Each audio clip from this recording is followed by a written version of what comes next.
यूनियनों ने संयुक्त विरोध प्रदर्शन करके मजदूरों को उनके गृह राज्य भेजने को आसान बनाने व संगठित क्षेत्रों के समूह कर्मचारियों को 3 महीने के लिए 750 रुपये प्रति महीना देने की मांग करते हुए लुधियाना के लघु सचिवालय में रोष प्रदर्शन किया।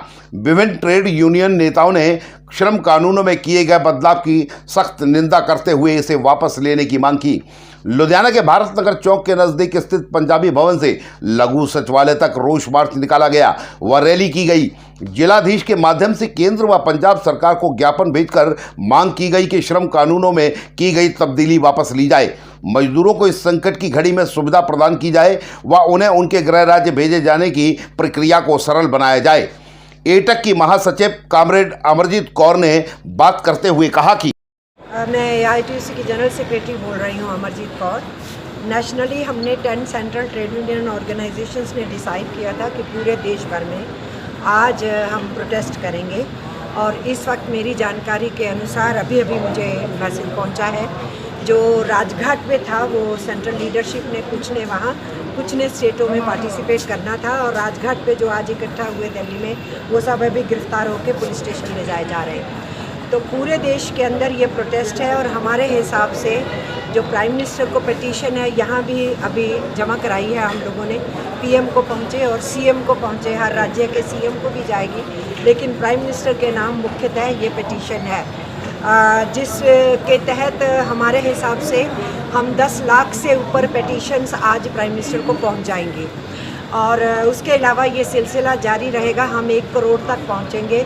सेम पिटीशन जो है PM ऑफिस जाएगी। हमारा ये कहना है कि 150 साल से हमारे हासिल ये किए हुए जो कानून है श्रमिकों के, उनके ऊपर कोविड-19 के इस वातावरण का बहाना बना के सरकार ने उस पर हमला बोला है।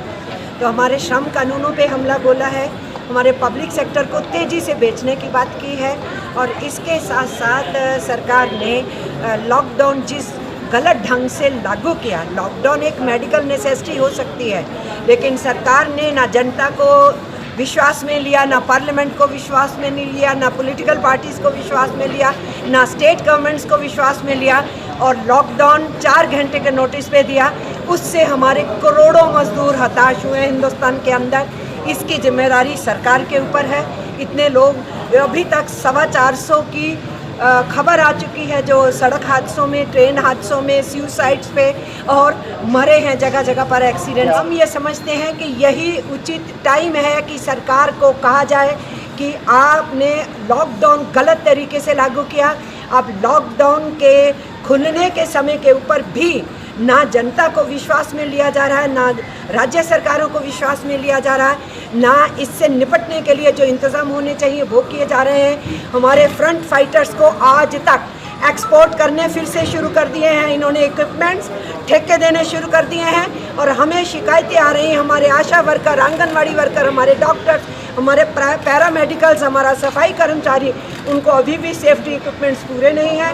हॉस्पिटल्स की सिस्टम आगे बढ़ नहीं रही है। लॉकडाउन का पैसा दिया नहीं है, सरकार अपने वायदे से पीछे भाग गई है, अपना ही सर्कुलर सरकार ने वापस ले लिया है और हमने कहा था कि जो पैकेज दे रहे हैं उसमें सबकी तनख्वाह कवर कर दो। मैडम, लॉकडाउन में ये तो हम सभी बातें मानते हैं, लेकिन जो कोरोना महामारी में सोशल डिस्टेंसिंग की बात की जा रही है वो सोशल डिस्टेंसिंग आपके पास भी नहीं देखा गया। आप जिम्मेदार आदमी हैं, आपने सोशल डिस्टेंसिंग बिल्कुल हम समझ रहे हैं, ये जवाब सरकार दे। नहीं, वो आपकी जिम्मेदारी भी बनती है। 12-12 दिन, 10-10 दिन, 12-12 दिन लोगों को बुलाया जा रहा है, रजिस्टर करो, खाना नहीं दे रहे, 8-8 घंटे सड़कों में उनको लाइनों में खड़ा कर रखा है। वो सोशल डिस्टेंसिंग या फिजिकल डिस्टेंसिंग किसने डिस्टर्ब की है? सरकार ने की है। पहले आप एक कम्युनिटी हमने फिजिकल डिस्टेंसिंग का सोशल डिस्टेंसिंग शब्द को तो मैं मानती नहीं, सोशल डिस्टेंसिंग शब्द को तो मैं मानती नहीं, सोशल डिस्टेंसिंग शब्द को तो मैं मानती नहीं। सोशली हम सबको एक साथ होना चाहिए, फिजिकली हमको दूर होना चाहिए, वो मेडिकल नेसेसिटी है, लेकिन सोशली एक दूसरे से दूर नहीं होना चाहिए। ये शब्द ही गलत है, ये शब्द ही गलत है, ये शब्द ही गलत है। फिजिकल डिस्टेंसिंग करना चाहिए, हमने मेंटेन करने की कोशिश की है आज भी, लेकिन प्रदर्शन होंगे, बाहर निकलेंगे, सबको अपनी सेहत की चिंता है, लेकिन सरकार ने जिस ढंग से लॉकडाउन को सेंटर की तरफ से 4 घंटे के अंदर किया, इस देश के ऊपर कोरोना से ज़्यादा आप भूख से मरने वाले बेरोजगारी से मरने वालों की गिनती होने वाली है हिंदुस्तान में भी और कई और देशों के अंदर। अभी भी हम ये समझते हैं कि केंद्र सरकार इसमें बहुत बड़ी दोषी है और इस वक्त उन लोगों ने जिस ढंग से राज्य सरकारों के ऊपर अपनी अराजकता को फेंक दिया है, अराजकता खुद फैलाई है, अब राज्य सरकारों पे फेंक दिया है, अब जनता को मेंड योरसेल्फ कह दिया है और रोजगार की बेहद बुरी हालत होने वाली है इस देश के अंदर। इसलिए अब नहीं निकलेंगे तो हम कब निकलेंगे? अभी नहीं तो कभी नहीं, इसलिए हमें निकलना ही था, हम निकले। 150 साल की हमारी लड़ाई है पूरी दुनिया में और आप अचानक श्रम कानूनों पे हमला कर दें, ये तो बर्दाश्त होगा नहीं। इस मूवमेंट में आप सिर्फ सरकार को दोषी मानते हैं? किस बात के? इस मूवमेंट में जो चल रही है कोरोना महामारी की, इसमें सरकार कोरोना महामारी एक प्राकृतिक आपदा है, एक मेडिकल इमरजेंसी है। सरकार ने इसको लॉ एंड ऑर्डर की प्रॉब्लम क्यों बनाया, डिजास्टर मैनेजमेंट एक्ट क्यों लाया, इसको मेडिकल इमरजेंसी की तरह क्यों नहीं डील किया? इन्होंने पूरी कानूनी व्यवस्था की तरह इसको डील किया है। ये महामारी थी, इस देश की जनता को मूर्ख नहीं समझना चाहिए सरकारों को। पहले दिन जब जनता कर्फ्यू हुआ, सेल्फ डिसिप्लिन से लोगों ने उसको फॉलो किया। वो सिग्नल काफ़ी था टू अंडरस्टैंड कि आप अपने अपने घरों में चले जाओ, चाहे तीर्थ यात्रा पे गए हो, चाहे विद्यार्थी हो, चाहे मजदूर हो, जाओ अपने घरों में, हम सख्त लॉकडाउन करेंगे। तो आज जो ये कम्युनिटी ट्रांसमिशन हुआ है, ये नहीं होता। ये कम्युनिटी ट्रांसमिशन हो चुका है, उसके लिए सरकार जिम्मेदार है।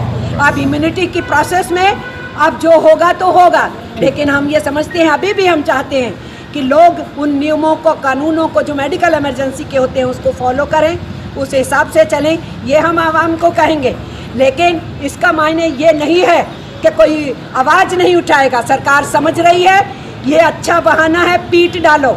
सारे सेंट्रल गवर्नमेंट एम्प्लॉइज़ की डीए इन्होंने काट दी, पेंशनर्स की डीए इन्होंने काट दी और लॉकडाउन का पैसा नहीं दिया तो सरकार को देना चाहिए था अगर मालिक नहीं दे पा रहे हैं। तो गरीब गुरबा को मरने के लिए छोड़ दिया और अब अराजकता फैलाने के बाद केंद्र की सरकार आराम से बैठना चाहती है कि राज्य सरकारें निपटे, तो ये हम होने नहीं देंगे। हम लड़ाई के मैदान में उतरे हैं। आज तो पहला ऑल इंडिया डे है, आने वाले दिनों में और भी हमारे संघर्ष तेज होंगे।